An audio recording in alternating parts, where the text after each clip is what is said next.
சூப்பராட்டு சப்பாத்திக்கு பொருத்தமான பன்னீர் கிரேவிங்க எப்படி பண்ணுறதுன்னு பார்க்கலாம். இது ஒரு மசாலா அரைச்சி விட்டு பண்ணியிருக்கேன். ரொம்ப டேஸ்டியாட்டு இந்த மாதிரி மசாலா அரைச்சி விட்டு பண்ணுங்கள். சூப்பராக இருக்கும் பன்னீர் கிரேவி டேஸ்ட்டு. சாதத்தோடு வச்சு சாப்பிட்லாம், தோசைக்கு இட்லி வச்சு சாப்பிட்லாம். அன்றைக்கி சப்பாத்திக்கு தான் பண்ணியிருக்கேன். மசாலா எப்படி அரைக்கிறதுன்னு பார்க்கலாம்.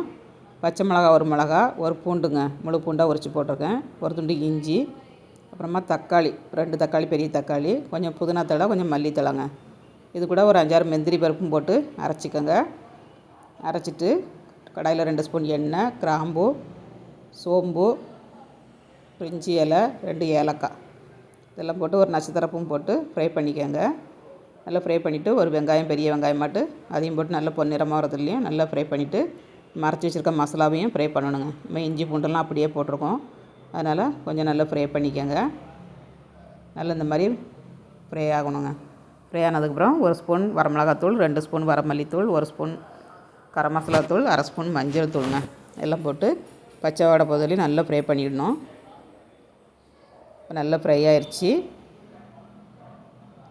இப்போ நம்ம கொஞ்சமாட்டு தண்ணி ஆட் பண்ணிக்கலாம். மிக்ஸி சரக்கால் அப்படி தண்ணி ஆட் பண்ணியாச்சுங்க. போதுமான அளவுக்கு தண்ணி ஊற்றிக்கோங்க. ரொம்ப தண்ணியாகவும் வைக்கக்கூடாது, ரொம்ப திக்காகவும் வைக்கக்கூடாது. முந்திரி பருப்புலாம் போட்டிருந்தீங்கன்னா கொஞ்சம் திக்காயிருங்க கொதிக்கும்போது. இப்போ உப்பு போட்டுக்கலாம். மசாலாவுக்கு தந்தபடி உப்பு போட்டு நம்ம பன்னீர் ஆட் பண்ணிக்கணுங்க. நல்லா கொதிச்சதுக்கப்புறம் பன்னீர் ஆட் பண்ணணும்.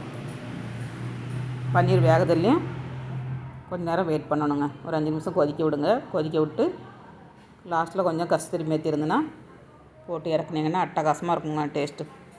அடுப்பை சிம்மில் வச்சு வேக வச்சுக்கோங்க பன்னீரை. லாஸ்ட்டில் மல்லித்தழை தூவியாச்சு ஒரு பாத்திரத்தில் சேவ் பண்ணிடலாம். சூப்பரான பன்னீர் மசாலா கிரேவி ரெடிங்க. ஸ்டவ்வோடு சமைக்கும்போது அன்போடு சமைக்கணுங்க. அன்போடு சமைச்சிங்கன்னா சுமாராக இருக்க பன்னீர் கிரேவி கூட சூப்பர்.